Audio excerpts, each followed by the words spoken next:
ദൈവനാമം മഹത്വപ്പെടുമാറാകട്ടെ. പ്രിയ സുഹൃത്തുക്കളെ, സഹോദരങ്ങളെ, ദൈവത്തിൻ്റെ അതിപരിശുദ്ധമായ നാമം അത് വാഴ്ത്തപ്പെടുമാറാകട്ടെ. നമുക്ക് വീണ്ടും ഇന്നേ ദിവസം ആ ദൈവ വചനത്തെ സംബന്ധിച്ച് ചിന്തിക്കുവാൻ തക്കവണ്ണം ദൈവം നമുക്ക് നമ്മളെ ജീവനോടെ ഈ ലോകത്ത് ശേഷിപ്പിച്ചിരിക്കുന്നു എന്നുള്ളത് നമുക്ക് നന്ദിയോടെ ദൈവത്തിന് സ്തോത്രം ചെയ്യാം.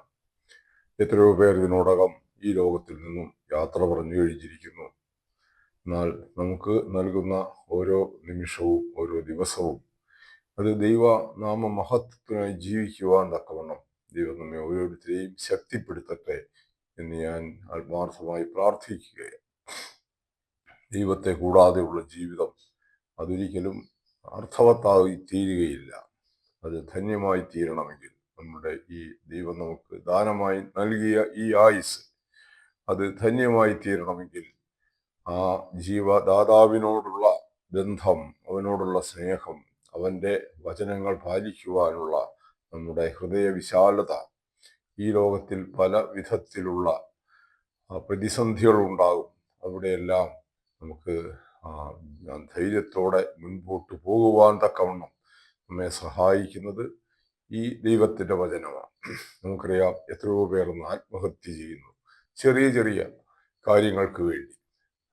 ജീവിതത്തിൽ പ്രശ്നങ്ങൾ, ചെറിയ പ്രശ്നങ്ങൾ നേരിടുമ്പോൾ പോലും അതിനെ അഭിമുഖീകരിക്കുവാൻ കഴിവില്ലാത്തവരായി ജീവിതത്തോട് വിട പറയുന്ന, ആത്മഹത്യ ചെയ്യുന്ന ഭീരുക്കളായിരിക്കുന്ന എത്രയോ പേരുണ്ട്. ആത്മഹത്യ ഒന്നിനും പരിഹാരമല്ല എന്നുള്ളത് അവർ മനസ്സിലാക്കുന്നില്ല. എന്നാൽ ഇങ്ങനെയുള്ള വിവിധങ്ങളായിരിക്കുന്ന സാഹചര്യങ്ങളിൽ നമ്മെ ശക്തിപ്പെടുത്തുന്ന, നമുക്ക് നാളെയും ജീവിക്കുവാനുള്ള പ്രചോദനം നൽകുന്ന ഒരു വലിയ ശക്തിയാണ് വിശുദ്ധ വേദപുസ്തകം എന്നുള്ള വലിയ സത്യം നിങ്ങൾ മനസ്സിലാക്കണം. അതിൻ്റെ ഓരോ അക്ഷരങ്ങളും നമ്മുടെ ജീവൻ കരുത്തേകുന്നതാണ്. അതുകൊണ്ട് ആ വേദപഠനം നിങ്ങളുടെ ജീവിതത്തിൽ പ്രയോജനപ്പെടും എന്നുള്ള കാര്യത്തിൽ യാതൊരു സംശയവുമില്ല. നമ്മൾ കഴിഞ്ഞ ദിവസം ചിന്തിച്ചത് ഈ ദൈവത്തിൻ്റെ രാജ്യം ഇവിടെ സ്ഥാപിക്കപ്പെടുന്നതിനെ കുറിച്ചാണ്. ഏതാനും ദിവസങ്ങളായി നമ്മൾ ചിന്തിച്ചുകൊണ്ടിരിക്കുന്നത്. അതിൽ ഒരു ന്യായവിധി, അത് ലോകത്തിൻ്റെ അനുഗ്രഹത്തിന് വേണ്ടിയാണ്. അപ്പോൾ നല്ലതിനെ തിരഞ്ഞെടുക്കുവാൻ വേണ്ടിയാണ്. അങ്ങനെ നന്മ കൊണ്ട് ഈ ഭൂമിയെ അനുഗ്രഹിക്കുവാനുള്ള ദൈവത്തിൻ്റെ പദ്ധതിയാണ്. ഇപ്പൊ ന്യായവിധിയിൽ കൂടെ ദൈവം നടപ്പാക്കുന്നത് തിരഞ്ഞെടുത്ത് ഏറ്റവും നല്ലതിനെ മാത്രം അവശേഷിപ്പിക്കുക. നമ്മൾ പറയും സർവൈവൽ ഓഫ് ദി ഫിറ്റസ്റ്റ് എന്ന് പറയും. ഏറ്റവും യോഗ്യമായത് മാത്രം നിലനിൽക്കുന്നു. അങ്ങനെ ഒരു അരിച്ചെടുത്ത് യോഗ്യമായതിനെ മാത്രം നിലനിർത്തിക്കൊണ്ട് ദൈവത്തിൻ്റെ ഇഷ്ടം ഈ ഭൂമിയിൽ നിറവേറ്റുവാൻ തക്കവണ്ണം ദൈവം കാലത്തെ ക്രമീകരിച്ചു കൊണ്ടിരിക്കുക, നമ്മുടെ സാഹചര്യങ്ങളെ ഒരുക്കിക്കൊണ്ടിരിക്കുക. അതിന് ദൈവത്തിന് നന്ദി പറയാം. ഇന്ന് നമുക്ക് വീണ്ടും ആ വിഷയം സംബന്ധിച്ച് തന്നെ ഞാൻ പറഞ്ഞു. ഏത് ദൈവത്തിൻ്റെ രാജ്യം അതൊരു ഭരണ സംവിധാനമാണ്. ആ ഭരണ സംവിധാനങ്ങൾക്ക്, ഇന്ന് ലോകത്തിലുള്ള എല്ലാ ഭരണ സംവിധാനങ്ങൾക്കും അതിന് രണ്ട് ഭാഗങ്ങളുള്ളതായി നമുക്ക് കാണാൻ സാധിക്കും. ഒന്ന് അവർ ഭരിക്കുന്ന ഗവൺമെന്റ്, ഭരണകർത്താക്കളാണ്. മറ്റൊന്ന് ഭരണീയരാണ്. ഇത് രണ്ടും ചേരുമ്പോഴേ രാജ്യമാകുകയുള്ളൂ. അതുപോലെ ദൈവത്തിൻ്റെ രാജ്യവും ഭരണകർത്താക്കളും ഭരണീയരുമുണ്ട്. വീണ്ടും കാണാൻ സാധിക്കും, ഈ ഭരണകർത്താക്കൾ എന്ന് പറയുമ്പോൾ അവിടെയും നമുക്ക് രണ്ട് ഭാഗങ്ങൾ കാണാൻ ഉണ്ട്. ഒന്ന് അതിൻ്റെ ആത്മീയ വശവും മറ്റൊന്ന് അതിൻ്റെ ഭൗമിക വശവും. ഈ ലോകത്തിലേക്ക് നാം നോക്കിയാലും ഇന്ന് ലോകത്തിൽ നിലനിൽക്കുന്ന എല്ലാ അധികാര കേന്ദ്രങ്ങളും അല്ലെങ്കിൽ ഗവൺമെന്റുകളും അവ ഒരു ദൃശ്യവശമാണ്. എന്നാൽ അതിനൊരു അദൃശ്യവശമുണ്ട്. അതിനെ നിയന്ത്രിക്കുന്ന ഒരു അദൃശ്യ വശം, അത് ഇപ്പോഴത്തെ ദുഷ്ടലോകം എന്ന് വിളിക്കുന്ന ഈ ലോകത്തിന്റെ അദൃശ്യവശം, അത് പിശാച് സാത്താനാൽ നിയന്ത്രിക്കപ്പെടുന്നതാണ്. ദൈവത്തിന്റെ രാജ്യവും ഇതുപോലെ തന്നെയാണ്. അതിന്റെ ഭരണ സംവിധാനത്തിൽ ഒരു അദൃശ്യവശമുണ്ട്. കർത്താവായ യേശുക്രിസ്തു രാജാവായിരുന്നു കൊണ്ട് അവൻ നിയന്ത്രിക്കുന്ന അപ്രകാരം ആ അദൃശ്യ ഭാഗത്തേക്ക് പങ്കാളികളാകുന്ന, അവന്റെ തിരഞ്ഞെടുക്കപ്പെടുന്ന ചേർന്ന് നിയന്ത്രിക്കുന്ന ഒരു അദൃശ്യവശം. ആ അദൃശ്യവശത്തിന്റെ നിയന്ത്രണം, അതിന്റെ നിർദ്ദേശങ്ങൾ, അതിന്റെ ഉപദേശങ്ങൾ എല്ലാം നടപ്പാക്കുന്ന ഒരു ദൃശ്യവശമുണ്ട്. അതിനാണ് നാം തിരഞ്ഞെടുപ്പിൻ രക്ഷ എന്ന് പറഞ്ഞത്. ഈ കാലഘട്ടത്തിൽ തിരഞ്ഞെടുപ്പിലൂടെ അതിന് യോഗ്യരായിരിക്കുന്നവരെ കണ്ടെത്തുക. അത് ഞാൻ ഒന്നുകൂടെ പറഞ്ഞാൽ, അബ്രഹാമിനോട് പറഞ്ഞ ആ വാഗ്ദത്തം, നിന്റെ സന്തതി മുഖാന്തരം ഭൂഗോത്രങ്ങളെല്ലാം അനുഗ്രഹിക്കപ്പെടും. അപ്പൊ ഭൂഗോത്രങ്ങളെ അനുഗ്രഹിക്കുവാനുള്ള അബ്രഹാമ്യ സന്തതി, അത് ഈ ഗവൺമെന്റിന്റെ അതിന്റെ ദൃശ്യവശമായി പ്രവർത്തിക്കുന്നവർ. അപ്പൊ അങ്ങനെ രണ്ട് വശങ്ങളുണ്ട് എന്നുള്ളത് നമുക്ക് ബൈബിൾ തന്നെയാണ് നമ്മളോട് പറയുന്നത്. നാം ഒരു വേദഭാഗം നോക്കുക, യെശയ്യാ പ്രവചനം 32-ാം അധ്യായം. അവിടെ ഇങ്ങനെ പറയുന്നു: ഒരു രാജാവ് നീതിയോടെ വാഴും, പ്രഭുക്കന്മാർ ന്യായത്തോടെ അധികാരം നടത്തും. ഒരു രാജാവ് നീതിയോടെ വാഴും, പ്രഭുക്കന്മാർ ന്യായത്തോടെ അധികാരം നടത്തും. ഓരോരുത്തൻ കാറ്റിനൊരു മറവും പിശറിനൊരു സങ്കേതവുമായി വരണ്ട നിലത്ത് നീർത്തോടുകൾ പോലെയും ക്ഷീണമുള്ള ദേശത്തൊരു വൻപാറയുടെ തണൽ പോലെയും ഇരിക്കും. കാണുന്നവരുടെ കണ്ണിനി മങ്ങയില്ല, കേൾക്കുന്നവരുടെ ചെവി ശ്രദ്ധിക്കും. അവിവേകികളുടെ ഹൃദയം പരിജ്ഞാനം ഗ്രഹിക്കും. വിക്കന്മാരുടെ നാവ് തടവില്ലാതെ വ്യക്തമായി സംസാരിക്കും. ഭോഷനെ ഇനി ഉത്തമനെന്ന് വിളിക്കയില്ല, ആഭാസനെ മഹാത്മാവെന്ന് പറയുകയുമില്ല. അപ്പൊ ദൈവത്തിന്റെ രാജ്യം ഇപ്രകാരം സ്ഥാപിക്കപ്പെടുമ്പോൾ അവിടെ ഉണ്ടാകുന്ന മാറ്റങ്ങളാ, അവിടെ കൊണ്ടുവരുന്ന മാറ്റങ്ങളാ നമുക്കിവിടെ കാണാൻ സാധിക്കുന്നത്. അപ്പൊ രണ്ട് ഭാഗങ്ങൾ എന്താണൊന്ന്, ഒരു രാജാവ് നീതിയോടെ വാഴും. ആ വാഴുന്ന രാജാവ് ഇതിന്റെ അദൃശ്യ ഭാഗത്തുള്ള അധികാരമാണ്. ക്രിസ്തു മടങ്ങി വരുമ്പോൾ ഇന്ന് അനേകരും ചിന്തിക്കുന്നത് അവനുടെ ഒലിവുമലയിൽ നിൽക്കും, അവിടെ അവൻ കാൽ ചവിട്ടും. ഇത് പ്രവചനത്തിൽ പറഞ്ഞിരിക്കുന്ന അക്ഷരികമായി സംഭവിക്കുമെന്നാണ്. എന്നാൽ ക്രിസ്തുവിന്റെ അവൻ വീണ്ടും വരുന്നത് ഒരിക്കലും ഒരു മാനുഷ്യ പ്രകൃതിയിൽ, നമ്മുടെ മാനുഷിക കണ്ണുകൾ കൊണ്ട് കാണാവുന്ന രീതിയിലല്ല. അവൻ അദൃശ്യനായിരിക്കും. അവൻ ഇന്ന് അമർത്യതയിൽ കഴിയുന്ന ഒരു ആത്മജീവിയാണ്. അതിനെക്കുറിച്ച് വളരെയേറെ തെളിവുകൾ അല്ലെങ്കിൽ അതിന്റെ അർത്ഥവ്യാപ്തി നമുക്ക് ചിന്തിക്കുവാനുണ്ട്. അത് പിന്നീട് ചിന്തിക്കാം. ഒരു രാജാവ് നീതിയോടെ വാഴും, പ്രഭുക്കന്മാർ ന്യായത്തോടെ അധികാരം നടത്തും എന്ന് പറയുന്നത് രണ്ട് വശങ്ങൾ. ആ പ്രഭുക്കന്മാർ, ഈ ഭൂമിയിൽ അധികാരം നടത്തുന്നവർ, ആരാണ് ഈ പ്രഭുക്കന്മാർ? ഇപ്രകാരം തിരഞ്ഞെടുക്കപ്പെടുന്നവർ. നമുക്കറിയാം, അബ്രഹാമ്യ സന്തതിയായി രൂപപ്പെടുത്തുന്നവർ അവരെയാണ് ഈ പ്രഭുക്കന്മാർ എന്ന് വിളിക്കുന്നത്. അവർ നീതിയോടെ ഇവിടെ ന്യായം നടത്തും, ന്യായത്തോടെ അധികാരം നടത്തും. അങ്ങനെ അവരുടെ അധികാരം നടക്കുന്ന കാലഘട്ടത്തിൽ എന്തായിരിക്കും മനുഷ്യരുടെ സ്വഭാവം എന്നുള്ളതാ? കാണുന്നവരുടെ കണ്ണിനി മങ്ങുകയില്ല. ഇന്നത്തെ സ്ഥിതി എന്താ? ഇന്ന് അനേകരുടെയും കണ്ണുകളൊക്കെ മങ്ങിയിരിക്കുന്നതാ. ഒരുമാതിരി തിമരം ബാധിച്ച കണ്ണുകളാ. വ്യക്തമായി കാണാൻ സാധിക്കുന്നില്ല, അവർക്കൊന്നും തെളിവായി കാണുന്നില്ല. അതാണ് ഇന്നത്തെ അവസ്ഥ. എന്താണ് രക്ഷയുടെ മാർഗം? അതവർക്ക് വളരെ വ്യക്തമായി വേദപുസ്തകം നമ്മുടെ മുമ്പിൽ അവതരിപ്പിച്ചിട്ടുണ്ടെങ്കിലും അവരുടെ കണ്ണിൽ അത് അവ്യക്തം. അതുകൊണ്ട് എന്താ? അവർ ഈ രക്ഷയ്ക്ക് വേണ്ടി അവര് ആശ്രയിക്കുന്ന സ്ഥാനങ്ങൾ നിരവധിയാണ്. നമ്മളൊന്ന് ആലോചിച്ച് നോക്കുക, എത്രയോ പുണ്യവാന്മാരുടെ കബറിടങ്ങളിലേക്കാ ഓരോ സമയത്തും ആൾക്കാർ ഓടിക്കൊണ്ടിരിക്കുന്നത്. എന്തുകൊണ്ടാ? ഏതെങ്കിലും ഒരു പുണ്യവാളന്റെ അടുത്ത് പോയാൽ അതുകൊണ്ട് തൃപ്തി വരാതെ അവിടുന്ന് നേരെ വിടുന്നത് അടുത്ത പുണ്യവാളന്റെ അടുത്തേക്കാ. അവിടെ നിന്നും തൃപ്തി വരാതെ അടുത്ത സ്ഥലത്തേക്ക് പായുകയാ. ഇങ്ങനെ ഒരു പുണ്യസ്ഥലങ്ങളിൽ നിന്നും അടുത്ത പുണ്യസ്ഥലത്തേക്ക് അങ്ങനെ വാലുവെന്ത അവസ്ഥയിൽ ഓടുന്ന ജനവിഭാഗമായി ഇന്ന്. ഏതെങ്കിലും ഒരു പുണ്യവാളന് നമ്മുടെ രക്ഷയ്ക്കുള്ള മാർഗം സാധിച്ചു തരാൻ സാധിക്കുമെന്നുണ്ടെങ്കിൽ എന്തിനാ മറ്റു പുണ്യവാളന്മാരുടെ അടുത്തേക്ക് ഇങ്ങനെ പോകുന്നത്? ഇനി പുണ്യവാളന്മാരെ സ്പെഷ്യലൈസ് ചെയ്തിരിക്കുക. പാമ്പ് കടിച്ചാൽ ഗീവറീസഹത, ഇതുപോലെ മസൂരി വന്നാൽ മറ്റൊരു സഹത, രോഗം വന്നാൽ കടം വന്നാൽ മറ്റൊരു സഹത. നോക്കുക, ഇങ്ങനെ പുണ്യവാളന്മാര്, നമ്മൾ ഡോക്ടർമാര് സ്പെഷ്യലൈസ് ചെയ്യുന്നത് പോലെയാ. ഒരു രോഗത്തിന് ഒരു ഡോക്ടറെ കാണുകയാണ്. ആ ഡോക്ടറിൽ നമുക്ക് വിശ്വാസമുണ്ടെങ്കിൽ തീർച്ചയായും നമ്മൾ ആ രോഗം ആ ഡോക്ടറുടെ ചികിത്സ നടക്കുമ്പോൾ തന്നെ മറ്റൊരു ഡോക്ടറുടെ അടുത്തേക്ക് പോകുമോ? ഇതുപോലെ ഈ വിശുദ്ധന്മാരുടെ നൂറ് വിശുദ്ധന്മാരെ അവതരിപ്പിച്ചുകൊണ്ട് അവരോധിച്ചുകൊണ്ട് അവരുടെ ഓരോരുത്തരുടെയും സങ്കേതങ്ങളിലേക്ക് പായുന്ന ജനങ്ങൾ. ഇതൊക്കെ എന്തിനാ? ഇതൊക്കെ സഭയ്ക്ക് പണമുണ്ടാക്കാൻ വേണ്ടിയാ, സാമ്പത്തിക നേട്ടത്തിന് വേണ്ടിയാ.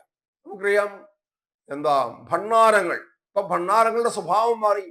ഓരോ ആരാധനാലയങ്ങളുടെയും മുമ്പിൽ ഭണ്ണാരക്കുറ്റികളുണ്ട്. ആ ഭണ്ണാരക്കുറ്റി എന്തിനാ? ഇവിടെ ഈ ഇന്ന പുണ്യവാണന്റെ നാമത്തിൽ നാം 10 രൂപ ഇട്ടാൽ അതിന് ഇന്ന പ്രയോജനമുണ്ടെന്ന. ഇന്ന് ഭണ്ണാരക്കുറ്റികളുടെ സ്വഭാവം മാറി. ഇന്ന് വിസ്താരമായ ഒരു വാ തുറന്നിരിക്കുകയാ. നേരത്തെ ഇതിനു മുമ്പ് എങ്ങനെയാ? ഭണ്ണാരത്തിൽ ഇടണമെങ്കിൽ നാം ചെന്ന് ഭണ്ണാരക്കുറ്റിയുടെ അടുത്ത് ചെന്ന് അതിന്റെ ചെറിയ ദ്വാരത്തിൽ കൂടെ പണം ഇടണമായിരുന്നു. ഇന്നങ്ങനെയല്ല. ബസ് പോകുമ്പോ ബസ്സിലിരിക്കുന്നവർക്ക് അവിടെ നിന്നുകൊണ്ട് നീട്ടി എറിഞ്ഞാൽ മതി. ഭണ്ണാരക്കുറ്റികളുടെയൊക്കെ വാ വിസ്താരമായി. ഇങ്ങനെ മനുഷ്യനെ കബളിപ്പിക്കുന്ന ഒരു ലോകത്താണ് നാം ജീവിക്കുന്നത്. എന്തുകൊണ്ട്? അവരുടെ കണ്ണ് എങ്ങനെയാണെന്ന് അവരെ കാണുന്നവരുടെ കണ്ണിനി മങ്ങുകയില്ല. കർത്താവായ യേശുക്രിസ്തു നമ്മുടെ പാപത്തിന് പരിഹാരമായി കാൽവറിയിലെ ക്രൂശിൽ തറയ്ക്കപ്പെട്ടു. അവൻ അവിടെ നിന്ന് പുനരുത്ഥാനം പ്രാപിച്ചു. അവൻ ദൈവത്തിന്റെ സന്നിധിയിലുണ്ട്. ഇത് കാണാൻ മോശ പറഞ്ഞു, പിച്ചള സർപ്പത്തെ ഉയർത്തുന്നതിനെ കുറിച്ച് പറഞ്ഞു. യേശു പറഞ്ഞു, ഈ പിച്ചള സർപ്പത്തെ നോക്കുക, ഞാൻ ഉയർത്തപ്പെട്ടാൽ, ഭൂമിയിൽ നിന്ന് ഉയർത്തപ്പെട്ടാൽ സകല മനുഷ്യരും അവൻ എങ്കലേക്ക് നോക്കും. അങ്ങനെ ഒരു കാലമുണ്ടാകണം. അപ്പൊ അവരുടെ കണ്ണ് ഇന്ന് മയങ്ങിയിരിക്കുകയാണ്. കാണുന്നവരുടെ കണ്ണിനി മങ്ങുകയില്ല, കേൾക്കുന്നവരുടെ ചെവി ശ്രദ്ധിക്കും. ഇന്ന് ദൈവത്തിന്റെ വചനം ശ്രദ്ധിക്കുവാൻ എത്ര പേരുണ്ട്? അതിനവർക്ക് താല്പര്യമില്ല. എന്നാൽ മറ്റൊരു പരസ്യം കേട്ടാലോ, നമ്മൾ വഴിയെ യാത്ര ചെയ്യുമ്പോഴാണെങ്കിലും നല്ലൊരു പരസ്യമാണെങ്കിൽ അവിടെ നിന്ന് കേൾക്കും. നല്ലൊരു ഒരു സംഗീത കച്ചേരിയാണെങ്കിൽ നമ്മൾ അവിടെ നിന്ന് അത് കഴിഞ്ഞിട്ടേ നമ്മൾ യാത്ര തുടരുകയുള്ളൂ. എന്നാൽ ദൈവത്തിന്റെ വചനം കേൾക്കാൻ ഇന്ന് എത്ര പേർക്ക് ശ്രദ്ധയുണ്ട്? അവർക്ക് ശ്രദ്ധയില്ല. എന്നാൽ ദൈവത്തിന്റെ രാജ്യത്തിൽ അവരുടെ ചെവി ശ്രദ്ധിക്കും. അവിവേകികളുടെ ഹൃദയം പരിജ്ഞാനം ഗ്രഹിക്കും. ഞാൻ 119 സങ്കീർത്തനത്തിൽ നിന്ന് ഞാൻ ഒരു വാക്യം നേരത്തെ വായിച്ചിരുന്നു. നീ എന്നെ വയോധികന്മാരിലും അത് വിവേകമുള്ളവനാക്കുന്നു നിന്റെ വചനം. നിന്റെ ന്യായപ്രമാണം എന്നെ വയോധികന്മാരിലും വിവേകമുള്ളവനാക്കുന്നു. ഇവിടെ പറയുക, അവിവേകികളുടെ ഹൃദയം പരിജ്ഞാനം ഗ്രഹിക്കും, വിക്കന്മാരുടെ നാവ് തടവില്ലാതെ വ്യക്തമായി സംസാരിക്കും. അപ്പൊ ഇത് നമ്മുടെ അക്ഷരപ്രകാരമുള്ള വിക്കിനെ കുറിച്ച് മാത്രമല്ല, ദൈവത്തിന്റെ വചനം അല്ലെങ്കിൽ നീതിയുടെ വഴി പറഞ്ഞു തരുന്ന കാര്യത്തിൽ അനേകർക്കും വിക്കിന്റെ സ്വഭാവമാണ്. കൃത്യമായി അവർക്ക് പറയാൻ പറ്റൂല. കൃത്യമായി എന്താണ് ജീവന്റെ വഴിയെന്ന് നമുക്ക് വിവരിച്ചു തരാൻ അവർക്ക് സാധിക്കുകയില്ല. വിക്കി അവർ പറയുന്നത്. അവർക്ക് തന്നെ വിശ്വാസമില്ല. തങ്ങൾ പറയുന്ന കാര്യങ്ങൾ യാഥാർത്ഥ്യം സത്യമാണോ എന്നുള്ള കാര്യത്തിൽ വിശ്വാസമില്ല. നമ്മുടെ മതങ്ങൾ നമ്മെ അടിച്ചേൽപ്പിക്കുന്ന, നാം ജനിച്ചു വളർന്ന ആ മതവിശ്വാസങ്ങളിൽ നാം ബന്ധിക്കപ്പെട്ട് കിടക്കുകയാണ്. അവർ പറഞ്ഞിട്ടുള്ള കാര്യങ്ങൾ നമ്മുടെ ഓർമ്മ വെച്ച നാൾ മുതൽ നാം ആചരിച്ചു വരുന്ന ആചാരങ്ങളിൽ നാം കടിച്ചു തൂങ്ങുകയാണ്. അപ്പൊ വിക്കന്മാരുടെ നാവിന് എന്തായിരിക്കും? നാവ് വ്യക്തമായി സംസാരിക്കും, ഭോഷനെ ഇനി ഉത്തമനെന്ന് വിളിക്കയില്ല. ഇന്ന് അനേകരും ഉത്തമന്മാരെന്ന ലിസ്റ്റിൽ പെടുന്ന അനേകരും ഭോഷന്മാരാ. ദൈവത്തിന്റെ വഴി അറിയുന്നവരാ യഥാർത്ഥ ജ്ഞാനി. ഈ ലോകത്തിന്റെ ജ്ഞാനം ദൈവം ഭോഷത്വമാക്കിയെന്നാണ്. അപ്പൊ ഈ ലോകപ്രകാരം ജ്ഞാനികൾ എന്ന് വിശ്വസിക്കുന്നവർ യുക്തിവാദികൾ, അല്ലെങ്കിൽ യുക്തിവാദം മോശമാണെന്നല്ല ഞാൻ പറഞ്ഞേ, അതിൽ കൂടെ ഈശ്വരനെ നിഷേധിക്കുവാൻ തക്കവണ്ണം അവരുടെ യുക്തിവാദത്തെ അവർ വളച്ചൊടിക്കുന്നവർ, നിരീശ്വരവാദികൾ, ഇവരൊക്കെ ഈ ഭോഷന്മാരുടെ ലിസ്റ്റിലാ. ദൈവമില്ല എന്ന് മൂഢൻ തന്റെ ഹൃദയത്തിൽ പറയുന്നു എന്നാ ദൈവത്തിന്റെ വചനം പറയുന്നു. അപ്പം അങ്ങനെയുള്ളവർ ആഭാസനെ മഹാത്മാവെന്ന് പറയുകയുമില്ല. ഭോഷൻ ഭോഷത്വം സംസാരിക്കും, വഷളത്വം ചെയ്തും യഹോവയ്ക്ക് വിരോധമായി അബദ്ധം സംസാരിച്ചും വിശപ്പുള്ളവരെ പട്ടിണിയിട്ടും ദാഹമുള്ളവർക്ക് പഠനം മുടക്കിയും കൊണ്ട് അവന്റെ ഹൃദയം നീതികേട് പ്രവർത്തിക്കുന്ന ഒരു ഹൃദയം. അതാണ് നാം ഇന്ന് കാണുന്നത്. അപ്പോൾ രണ്ട് ആ ദൈവരാജ്യത്തിന്റെ രണ്ട് ഭാഗങ്ങളിൽ ഇവിടെ പറയുന്നത്, ഒന്ന്, ഒരു രാജാവ് അവൻ നീതിയോടെ വാഴുന്നു, പ്രഭുക്കന്മാർ ന്യായത്തോടെ അധികാരം നടത്തുന്നു. വീണ്ടും നാം യെശയ്യാ പ്രവചനം 2-ാം അധ്യായത്തിലേക്ക് പോകുമ്പോൾ നമുക്ക് കാണാൻ സാധിക്കും, അന്ത്യകാലത്ത് യഹോവയുടെ ആലയമുള്ള പർവ്വതങ്ങളുടെ ശിഖരത്തിൽ സ്ഥാപിതവും കുന്നുകൾക്ക് മീതെ ഉന്നതവുമായിരിക്കും. സകല ജാതികളും അതിലേക്ക് ഒഴുകിച്ചെല്ലും. അനേക വംശങ്ങളും ചെന്ന് വരുവിൻ, നമുക്ക് യഹോവയുടെ പർവ്വതത്തിലേക്ക്, ദൈവത്തിന്റെ ആലയത്തിലേക്ക് കയറിച്ചെല്ലാം. അവൻ നമുക്ക് തന്റെ വഴികളെ ഉപദേശിച്ചു തരികയും നാം അവന്റെ പാതകളിൽ നടക്കുകയും ചെയ്യും എന്ന് പറയും. സിയോനിൽ നിന്ന് ഉപദേശവും യെരുശലേമിൽ നിന്ന് യഹോവയുടെ വചനവും പുറപ്പെടും. നോക്കുക, അപ്പൊ രണ്ട് ഭാഗങ്ങളാണ് ഞാൻ പറഞ്ഞത്. സിയോനിൽ നിന്ന് എന്തുവരും? സിയോനിൽ നിന്ന് ഉപദേശം, യെരുശലേമിൽ നിന്ന് യഹോവയുടെ വചനവും വരും. അപ്പൊ ഈ സിയോൻ എന്ന് പറയുന്നത് ഇതിന്റെ അദൃശ്യവശമാണ്. ക്രിസ്തുവാണ് അതിന്റെ രാജാവായിരിക്കുന്നത്. അതിനെ പൂർണ്ണമായും തലയായിരുന്നുകൊണ്ട് ക്രിസ്തു എന്ന തലയോട് ചേരുന്ന ശരീരമാണെന്ന ഒരു ആലങ്കാരിക ഭാഷയിൽ ഈ വിഭാഗത്തെ വിശേഷിപ്പിക്കുന്നത്. ഈ ഭൂമിയിൽ ദൈവത്തിന്റെ അല്ലെങ്കിൽ ക്രിസ്തുവിന്റെ ഉപദേശം, അവന്റെ പ്രമാണങ്ങൾ നടപ്പാക്കുവാൻ ദൈവം ഉപയോഗിക്കുന്ന മാനുഷിക വശം, അവരെ ക്രിസ്തുവിന്റെ ശരീരമെന്നാണ് വിളിക്കുന്നത്. അപ്പൊ ആ തലയിൽ നിന്നും നമുക്കറിയാം, നമ്മുടെ ഓരോ അവയവങ്ങളും പ്രവർത്തിക്കുന്നത് നമ്മുടെ തലയിൽ നിന്ന് അല്ലെങ്കിൽ തലച്ചോറിൽ നിന്ന് കിട്ടുന്ന നിർദ്ദേശങ്ങളാണ് നമ്മുടെ അവയവങ്ങളെ പ്രവർത്തനക്ഷമമാക്കുന്നത്. അതുപോലെ തന്നെ ഇവിടുത്തെ ദൃശ്യവശമായിരിക്കുന്ന ആ ഭാഗം, അതിനെയാണ് യെരുശലേം എന്ന് വിശേഷിപ്പിക്കുന്നത്. അവര് ക്രിസ്തുവാകുന്ന തലയിൽ നിന്നും അല്ലെങ്കിൽ സിയോൻ ക്രിസ്തുവാകുന്ന സിയോനിൽ നിന്നും ലഭിക്കുന്ന നിർദ്ദേശങ്ങൾ അപ്പാടെ നടപ്പാക്കുന്നവരാ. അപ്പൊ ഇങ്ങനെ ഒരു പദ്ധതി നടപ്പാക്കാൻ ഒരു മാനുഷിക വശം ആവശ്യമാണ്. അതിനാണ് ദൈവം ഇന്ന് മനുഷ്യരെ സ്വഭാവത്തിൽ പൂർണ്ണതയുള്ളവരാക്കി തീർക്കുകയും പുനരുത്ഥാനത്തിൽ അവൻ ജീവന് യോഗ്യരാണ് എന്നുള്ള ആ സർട്ടിഫിക്കറ്റോടുകൂടി പുനരുത്ഥാനം പ്രാപിക്കുകയും ചെയ്യുന്നത്.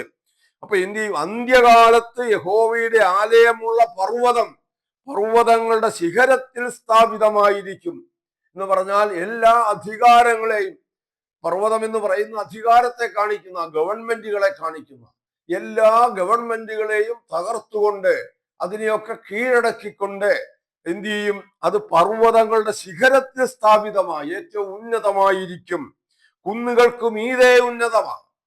അപ്പൊ ഇവിടെയുള്ള ഇന്ന് നിലവിലുള്ള ഭരണ സംവിധാനങ്ങളും ഇവിടുത്തെ ഗവൺമെന്റുകളുടെയൊക്കെ ചിത്രമാണ്. അതിലേക്കൊന്നും ഞാൻ കൂടുതൽ വിശദീകരണത്തിന് പോകുന്നില്ല.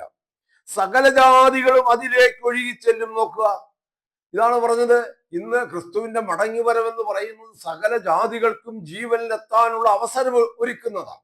അല്ലാതെ ക്രിസ്തുവിന്റെ മടങ്ങിവരവ് കൊണ്ട് ഇവിടെ രക്ഷിതാവായി അവനെ ഈ ആയുസ്സിൽ സ്വീകരിക്കാൻ കഴിയാത്തവരെല്ലാം നിത്യനാശത്തിലേക്ക് തള്ളിവിടുന്ന ഒന്നല്ല. ഈ ഭൂമിയെ ചുട്ട് ചാമ്പലാക്കുന്ന ഒരു പ്രവൃത്തിക്ക് വേണ്ടി അല്ല ക്രിസ്തു വരുന്നത്. അവന്റെ രാജ്യം ഇവിടെ സ്ഥാപിക്കപ്പെട്ട് കഴിയുമ്പോൾ സകല ജാതികളും അതിലേക്ക് ഒഴുകിച്ചെല്ലും. അനേക വംശങ്ങളും ചെന്ന് വരുവിൻ, നമുക്ക് യഹോവയുടെ പർവ്വതത്തിലേക്ക്, യാക്കോബിന്റെ ദൈവത്തിന്റെ ആലയത്തിലേക്ക് കയറിച്ചെല്ലാം എന്ന് പറയും. നോക്കുക, ഓരോ മനുഷ്യരും എന്താ പറയുന്നത്? ദൈവത്തിന്റെ രാജ്യം ഇവിടെ സ്ഥാപിക്കുമ്പോൾ പറയും, നിന്റെ കൂട്ടുകാരനോട് നിന്റെ യഹോവയെ അറിയുക എന്ന് നീ ഉപദേശിക്കേണ്ടി വരികയില്ല. അങ്ങനെ സമുദ്രം വെള്ളം കൊണ്ട് നിറഞ്ഞിരിക്കുന്നത് പോലെ ഭൂമി യഹോവയുടെ പരിജ്ഞാനം കൊണ്ട് നിറയും.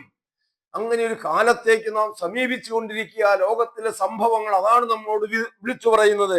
വരുവിൻ, നമുക്ക് യഹോവയുടെ ആലയത്തിലേക്ക് കയറിച്ചെല്ലാം. അവൻ നമുക്ക് തന്റെ വഴികളെ ഉപദേശിച്ചു തരികയും നാം അവന്റെ പാതകളിൽ നടക്കുകയും ചെയ്യുമെന്ന് പറയും. നോക്കാം, ദൈവത്തിന്റെ വഴികളിൽ ഉപദേശിച്ച് ലഭിക്കുന്ന വഴികളിൽ നടക്കുവാൻ തക്കവണ്ണം മനുഷ്യർ ഓരോരുത്തരും സന്നദ്ധരാകുന്ന ഒരു ദിവസം, അങ്ങനെ ഒരു ദിവസത്തെ പറയാം. അപ്പൊ അവർക്ക് ലഭിക്കുന്ന ഉപദേശം, സിയോനിൽ നിന്ന് ഉപദേശവും യെരുശലേമിൽ നിന്ന് യഹോവയുടെ വചനവും പുറപ്പെടും. അവൻ ജാതികളുടെ ഇടയിൽ ന്യായം വിധിക്കുകയും ബഹുവംശങ്ങൾക്ക് വിധി കൽപ്പിക്കുകയും ചെയ്യും. ഇങ്ങനെ ഒരു കാലം, ഇതാണ് ദൈവിക ഭരണകൂടത്തിന്റെ സ്വഭാവം അതാ. ഇനി ആ ഭരണകൂടം ഇവിടെ നടപ്പാകുമ്പോൾ, അതിന്റെ അധികാരം ഇവിടെ നിറവേറാൻ തുടങ്ങുമ്പോൾ നാം കാണുന്ന ചില 72-ാം സങ്കീർത്തനത്തിൽ ചില കാര്യങ്ങൾ പറയും. 72-ാം സങ്കീർത്തന 1-ാം വാക്യം ഇങ്ങനെയാ പറയും: ദൈവമേ, രാജാവിന് നിന്റെ നീതിയും രാജകുമാരന് നിന്റെ ന്യായവും നൽകണമേ. അപ്പൊ നീതിയും ന്യായവും അത് നടപ്പാക്കുന്നത് രാജാവും രാജകുമാരനും ചേർന്നിട്ടാ. വീണ്ടും അവൻ നിന്റെ ജനത്തെ നീതിയോടും നിന്റെ എളിയവരെ ന്യായത്തോടും കൂടെ പാലിക്കട്ടെ. അവൻ നിന്റെ ജനത്തെ നീതിയോടും നിന്റെ എളിയവരെ ന്യായം, അത് ജഡ്ജ്മെന്റ് എന്നാ ആ വാക്ക്, ന്യായം എന്നുള്ളത്. ആ ജഡ്ജ്മെന്റ്, ന്യായവിധി എങ്ങനെയാണ് എന്ന് ഞാൻ ഇതിനു മുമ്പ് പറഞ്ഞതാ. ന്യായവിധി എന്ന് പറഞ്ഞാൽ ദൈവത്തിന്റെ വചനം അവർക്ക് അറിയിച്ചു കൊടുക്കണം, വഴികൾ അറിയിച്ചു കൊടുക്കണം. അങ്ങനെ ന്യായത്തോടും കൂടെ പരിപാലിക്കട്ടെ. നീതിയാൽ പർവ്വതങ്ങളിലും കുന്നുകളിലും ജനത്തിന് സമാധാനം വിളയട്ടെ.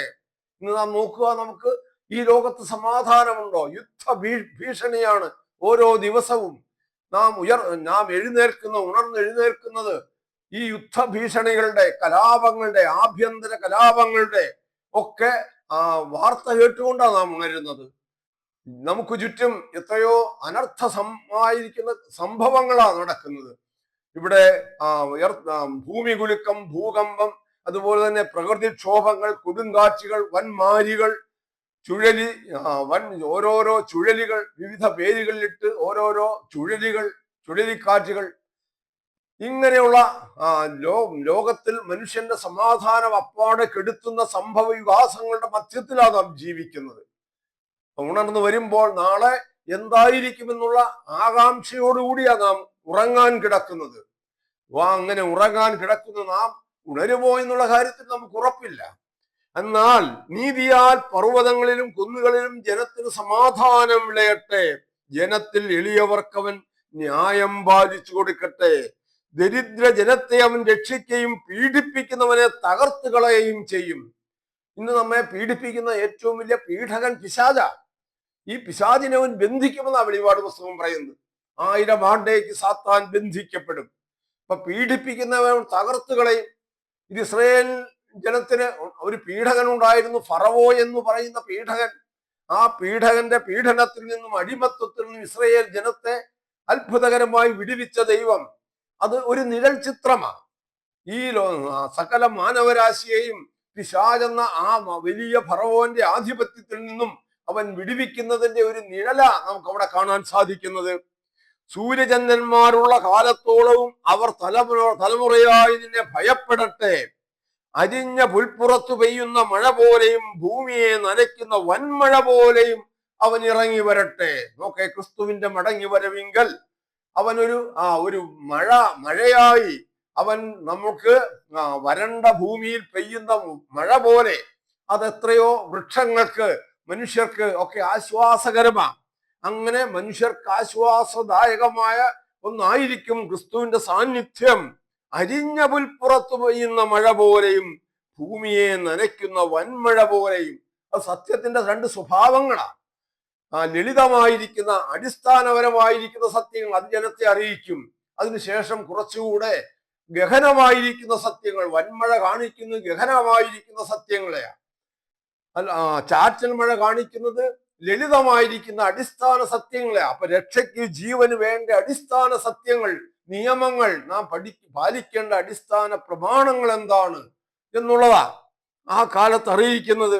എന്നിട്ട് അവൻ നിലവിളിക്കുന്ന ദരിദ്രനെയും സഹായമില്ലാത്ത എളിയവനെയും വിടുവിക്കുമല്ലോ. അപ്പൊ അവൻ ഇങ്ങനെയുള്ളവരെ വിടുവിക്കുവാൻ വേണ്ടിയാ വരുന്നത്. അവരെ എന്നേക്കുമായി ചുട്ടുകരിക്കാൻ വേണ്ടി അല്ല പ്രിയമുള്ളവരെ വരുന്നത്. നിങ്ങളുടെ ചെവി തുറക്കണം, നിങ്ങളുടെ കണ്ണുകൾ തുറക്കണം. ചെവി സത്യവചനം ശ്രവിക്കുവാൻ തക്കവണ്ണം അത് സന്നദ്ധമാകണം. അതാ എനിക്ക് നിങ്ങളോട് പറയുവാനുള്ളത്. എളിയവനെയും ദരിദ്രനെയും അവൻ ആദരിക്കും. അപ്പൊ എളിയവർക്കും ദരിദ്രർക്കും ഒരു സഹായമാണ് അവൻ. ഇന്നങ്ങനെയല്ലല്ലോ. ഇന്ന് പണമുള്ളവർക്ക്, സമ്പത്തുള്ളവർക്ക്, അധികാരം, അല്ലെങ്കിൽ സമൂഹത്തിൽ ഉന്നത സ്ഥാനീയരായവർക്ക്, രാഷ്ട്രീയത്തിൽ പിടിപാടുള്ളവർക്ക്, അവർക്ക് മാത്രമേ ഇന്ന് ആനുകൂല്യങ്ങൾ കിട്ടുന്നുള്ളൂ.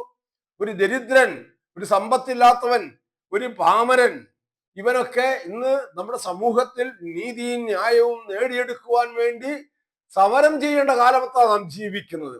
സമരം ചെയ്താലും അവർക്ക് കിട്ടൂല, പട്ടിണി കിടക്കുക, നിരാഹാര സമരം, മുട്ടിന്മേൽ ഇഴയുന്ന സമരം, ഇങ്ങനെയൊക്കെയുള്ള സമരങ്ങളിൽ കൂടിയാ അവർ നീതിക്ക് വേണ്ടി പോരാടുന്നത്. എന്നാൽ ദൈവത്തിന്റെ രാജ്യത്തിൽ അങ്ങനെ നാം നീതിക്ക് വേണ്ടി പോരാടേണ്ട ഒരു സാഹചര്യം ഉണ്ടാകുകയില്ല. കാരണം സകല മനുഷ്യർക്കും നീതിയാണ് അവൻ വാഗ്ദാനം ചെയ്യുന്നത്. അതാണ് അവന്റെ പ്രകടന പത്രിക എന്ന് പറയുന്നത്. പ്രിയമുള്ളവരെ, നാം നോക്കുക, അങ്ങനെ അവൻ നിലവിളിക്കുന്ന ദരിദ്രരെയും സഹായമില്ലാത്ത എളിയവനെയും വിടുവിക്കും. ഇന്ന് നിലവിളിക്കുന്നവന്റെ കണ്ണുനീര് കാണാൻ ഇവിടുത്തെ അധികാരവർഗത്തിന് സാധിക്കുകയില്ല. നമ്മുടെ കണ്ണുനീരിന് യാതൊരു വിലയുമില്ല പ്രിയമുള്ളവരെ. എന്നാൽ ദൈവത്തിന്റെ സന്നിധിയിൽ നമ്മുടെ കണ്ണുനീറുകൾക്ക് അതിന്റെ വിലയുണ്ട്. അത് ദൈവം വിലമതിക്കുന്ന എന്നാണ്. എളിയവനെയും ദരിദ്രനെയും അവൻ ആദരിക്കും. ദരിദ്രന്മാരുടെ ജീവനെ അവൻ രക്ഷിക്കും. അവരുടെ പ്രാണനെ പീഡയിൽ നിന്നും സാഹസത്തിൽ നിന്നും വീണ്ടെടുക്കും. അങ്ങനെ ഒരു വീണ്ടെടുപ്പിന്റെ, ഒരു സമാധാനത്തിന്റെ, ഐശ്വര്യത്തിന്റെ ദിനങ്ങളായിരിക്കും. ദൈവത്തിന്റെ രാജ്യം ക്രിസ്തു ഇവിടെ മടങ്ങി വന്ന് അവന്റെ രാജ്യം ഇവിടെ സ്ഥാപിക്കുമ്പോൾ. 2-ാമത്തെ സങ്കീർത്തനത്തിൽ ഇങ്ങനെയാ പറയുന്നത്: ജാതികൾ കലഹിക്കുന്നതും വംശങ്ങൾ വ്യർത്ഥമായത് നിരൂപിക്കുന്നതും എന്തേ? യഹോവയ്ക്കും അവന്റെ അഭിഷിക്തനും വിരോധമായി ഭൂമിയിലെ രാജാക്കന്മാർ എഴുന്നേൽക്കുകയും അധിപതികൾ തമ്മിൽ ആലോചിക്കുകയും ചെയ്യുന്നത്. നാം അവരുടെ കെട്ടുകളെ പൊട്ടിച്ച് അവരുടെ കയറുകളെ എറിഞ്ഞു കളകാം. സ്വർഗത്തിൽ വസിക്കുന്നവൻ ചിരിക്കുന്നു, കർത്താവ് അവരെ പരിഹസിക്കുന്നു. അന്ന് അവൻ കോപത്തോടെ അവരോട് അരുളി ചെയ്യും. ഇപ്പൊ ഇന്നത്തെ, ഇതിനെക്കുറിച്ച് ഞാൻ കൂടുതൽ വിശദീകരിക്കുന്നില്ല. ഇന്നത്തെ ജനങ്ങൾ, ഇന്നത്തെ അധികാരികളെല്ലാം എന്താ, ദൈവത്തെക്കുറിച്ചുള്ള അവരുടെ ചിന്ത എന്താ? ദൈവത്തിന് ഇതൊന്നും നിവൃത്തിയാക്കാനുള്ള സാധ്യതയൊന്നുമില്ല. നിങ്ങൾ ദൈവത്തെ വിശ്വസിക്കുന്നത് തന്നെ അബദ്ധമാണ്. ഇതൊക്കെ നമ്മുടെ കഴിവ് കൊണ്ടും നമ്മുടെ അധികാരങ്ങൾ കൊണ്ടും നമ്മൾ നേടിയെടുക്കേണ്ടതാണ് എന്ന് പഠിപ്പിക്കുകയും പ്രചരിപ്പിക്കുകയും ചെയ്യുന്നവരാ ഇന്നത്തെ എല്ലാ ഭരണ സംവിധാനങ്ങളും പാർട്ടികളും. എന്നാൽ അവർ പറയാ, ദൈവം യഹോവ സ്വർഗത്തിൽ വസിക്കുന്നവൻ ചിരിക്കുന്നു, കർത്താവ് അവരെ പരിഹസിക്കുന്നു. അന്ന് അവൻ കോപത്തോടെ അവരോട് അരുളി ചെയ്യും, ക്രോധത്തോടെ അവരെ ഭ്രമിപ്പിക്കും. എന്റെ വിശുദ്ധ പർവ്വതമായ സിയോനിൽ ഞാൻ എന്റെ രാജാവിനെ വാഴിച്ചിരിക്കുന്നു. നോക്കുക, പലരും ചിന്തിക്കും, എന്താണ് ദൈവത്തിന്റെ ക്രിസ്തു ഇവിടെ വന്നു മരിച്ചു പോയിട്ട് 2000-ലേറെ വർഷങ്ങളായി, എന്തുകൊണ്ട് ആ ക്രിസ്തുവിന്റെ മരണത്തിന്റെ പ്രയോജനം ഇന്ന് ജനങ്ങൾക്ക് ലഭിക്കുന്നില്ല എന്ന് ചിന്തിക്കുന്നവരാണ് ഏറെയും. ഞാൻ പറഞ്ഞു, ഒന്ന്, ഇവിടെ തിരഞ്ഞെടുപ്പിന്റെ ഒരു കാലം ദൈവം നിശ്ചയിച്ചിട്ടുണ്ട്. എല്ലാറ്റിനും ദൈവത്തിൻ്റെതായ കാലമുണ്ട്. നിങ്ങൾ ഇതുകൊണ്ട് ഇവിടെ ഈ പദ്ധതികൾ നടപ്പാകാൻ താമസിക്കുന്നു എന്ന് നിങ്ങൾക്ക് തോന്നുന്ന കൊണ്ട് ഞാൻ ഇതിൽ നിന്നും പിന്മാറി എന്ന് നിങ്ങൾ ചിന്തിക്കേണ്ട. എന്റെ വിശുദ്ധ പർവ്വതമായ സിയോനിൽ ഞാൻ എന്റെ രാജാവിനെ വാഴിച്ചിരിക്കുന്നു. അത് കാണാനുള്ള കണ്ണ് നിങ്ങൾക്കില്ല. ഇന്നവൻ രാജാധിരാജാവായി, കർത്താവായി അധികാരമേറ്റ് ദൈവത്തിന്റെ സന്നിധിയിലുണ്ട്. ആ അധികാരം ഇവിടെ പ്രാക്ടിക്കലാക്കാൻ, പ്രാവർത്തികമാക്കാൻ അവൻ വീണ്ടും വരുന്നു. ആ കാലത്തേക്ക് നാം സമീപിക്കുന്നു. ഞാനൊരു നിർണയം പ്രസ്താവിക്കുന്നു. യഹോവ എന്നോട് അരുളി ചെയ്തത്: നീ എന്റെ പുത്രൻ, ഇന്ന് ഞാൻ നിന്നെ ജനിപ്പിച്ചിരിക്കുന്നു. എന്നോട് ചോദിച്ചുകൊള്ളുക, ഞാൻ നിനക്ക് ജാതികളെ അവകാശമായും ഭൂമിയുടെ അറ്റങ്ങളെ കൈവശമായും തരും. ഇരുമ്പ് കോൽ കൊണ്ട് നീ അവരെ തകർക്കും, കുശവന്റെ പാത്രം പോലെ അവരെ ഉടയ്ക്കും. ആകയാൽ രാജാക്കന്മാരെ ബുദ്ധി പഠിപ്പീൻ, ഭൂമിയിലെ ന്യായാധിപന്മാരെ ഉപദേശം കൈക്കൊള്ളുവീൻ. ഭയത്തോടെ യഹോവയെ സേവിപ്പീൻ, വിറയലോടെ ഘോഷിച്ചുല്ലസിപ്പീൻ. ഇതാണ് പറഞ്ഞത്. എന്ത്? ഇരുമ്പ് കോൽ കൊണ്ട് നീ അവരെ തകർക്കും. ഞാൻ നിനക്ക് ജാതികളെ അവകാശമായും ഭൂമിയുടെ അറ്റങ്ങളെ കൈവശമായും തരും. ഇരുമ്പ് കോൽ കൊണ്ട് നീ അവരെ തകർക്കും, കുശവന്റെ പാത്രം പോലെ നീ അവരെ ഉടച്ചു കളയും. അതാണ് ഇന്ന് ഉള്ള, അത് തന്നെയാണ് നാം ആ ബിംബത്തിന്റെ പാഠത്തിൽ കൂടെ, അതിന്റെ ചിത്രത്തിൽ കൂടെ നാം കണ്ടത്. കൈ തൊടാതെ ഒരു കല്ല് വന്ന് ആ ബിംബത്തിന്റെ കാൽപാദത്തിൽ അടിച്ച് ഈ ബിംബത്തെ തകർത്ത് തരിപ്പണമാക്കുന്ന ഒരു ചിത്രം ഇവിടെ പറയുക. നീ എന്ത് ചെയ്യും? നീ ഇരുമ്പ് കോൽ കൊണ്ട് നീ അവരെ തകർക്കും, കുശവന്റെ പാത്രം പോലെ നീ അവരെ ഉടയ്ക്കും. അതുകൊണ്ട് രാജാക്കന്മാരെ ബുദ്ധി പഠിപ്പീൻ. അതാണ് പറയാനുള്ളത്. ഇത് ദൈവത്തിന്റെ വചനമാണ്. ഇത് മാറ്റമില്ലാത്ത ദൈവത്തിന്റെ വചനമാണ്. അങ്ങനെ ഒരു കാലത്തേക്ക് നാം സമീപിക്കുന്നു. അതുകൊണ്ട് പ്രിയമുള്ളവരെ, നിങ്ങളുടെ കണ്ണും കാതും തുറന്നു ഇരിക്കട്ടെ. നിങ്ങൾ ദൈവവചനത്തിൽ ശ്രദ്ധിക്കുക. വീണ്ടും നമുക്ക് നാളെ കാണാം മറ്റൊരു വിഷയവുമായി. അതുകൊണ്ട് അതുവരെയും ദൈവത്തിന്റെ കരങ്ങളിൽ നിങ്ങൾ സുരക്ഷിതരായിട്ടിരിക്കട്ടെ. അവൻ നിങ്ങളെ പരിപാലിക്കട്ടെ, കാത്തു സൂക്ഷിക്കട്ടെ എന്ന് പ്രാർത്ഥിച്ചുകൊണ്ട് എൻ്റെ എളിയ വാക്യങ്ങൾ ഞാൻ വിരമിക്കുന്നു.